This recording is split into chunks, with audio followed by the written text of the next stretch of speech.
Je crois bien qu'il nous est arrivé à tous sans aucune exception, qu'à un certain niveau ou à une certaine étape de notre vie, de questionner nos choix, de questionner nos décisions, de questionner nos actions, de se demander, mais attends un instant, est-ce que ce que je fais produit du fruit?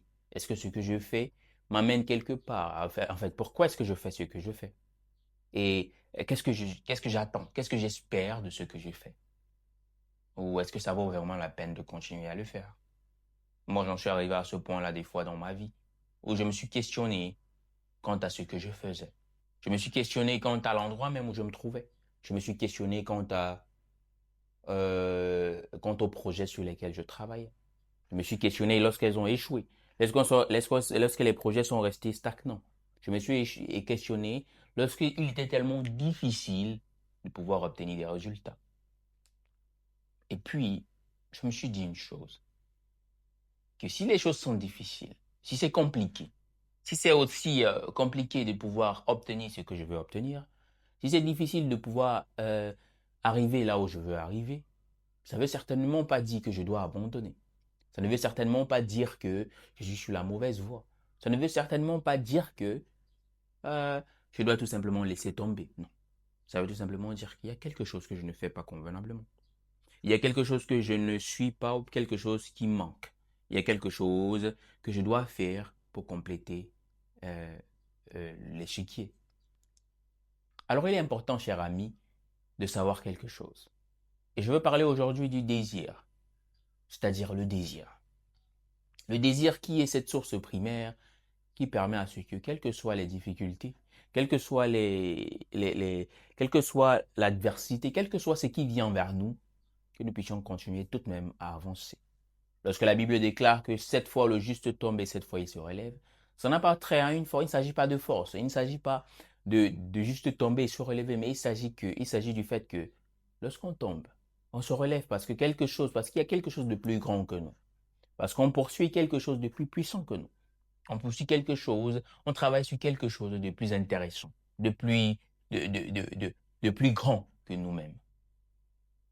Alors si tu abandonnes facilement, si tu laisses tomber facilement, si lorsque tu vois l'adversité au premier coup, tu abandonnes, je vais te dire que ce n'est pas parce que tu es faible. Ce n'est pas parce que, ce n'est pas parce que tu penses que ce n'est pas ce sur quoi tu devrais travailler, non. C'est parce que ta vision, c'est parce que le désir n'est pas profond. C'est parce que le désir n'est pas très grand. C'est parce que la rage n'y est pas. La rage n'y est pas. Parce que lorsqu'il y a la rage, lorsqu'il y a le désir, lorsqu'il y a cet engouement, lorsqu'il y a cette soif, cette faim de faire ce que tu as envie de faire, tu n'as pas besoin d'encouragement. Tu n'as pas besoin de voir les résultats pour le faire. Tu le fais et tu le fais bien. Tu n'as pas besoin de discipline parce que ça devient un mode de vie. Tu n'as pas besoin qu'on te cajole, tu n'as pas besoin qu'on te conseille, tu n'as pas besoin qu'on t'encourage parce que tu sais ce que tu fais, parce que le désir est là, parce que la soif est là.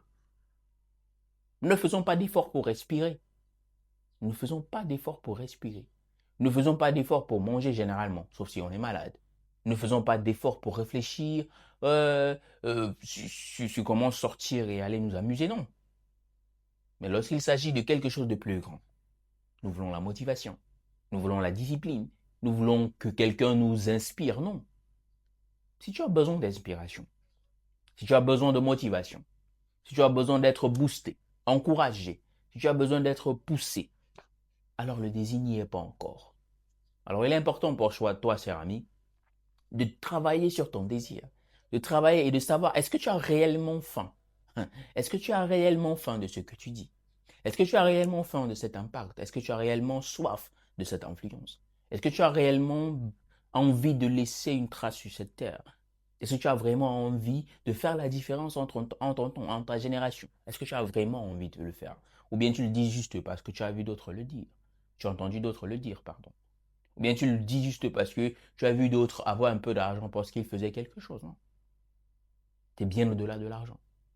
Ton désir est bien au-delà de l'argent, bien au-delà des conseils, bien au-delà de l'encouragement, bien au-delà des voitures et des maisons, bien au-delà de la notoriété.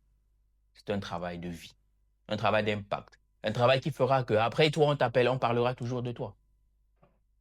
Un travail qui fera qu'après toi, on pensera toujours à toi. On pourra répéter tes pensées. On pourra utiliser ta vie comme un modèle pour enseigner. Alors, cher ami, tu sais exactement ce que tu as à faire. Revois ton désir ou bien revois la flamme. Et si elle s'est éteinte un peu, ajoute, attise-la et travaille continuellement. Je t'encourage d'ailleurs à le faire. Et si tu as besoin de conseils, si tu as besoin de parler à quelqu'un, bah, je suis là pour ça. Écris-moi en commentaire, j'ai envie de te parler et on discute un peu. Merci et porte-toi bien.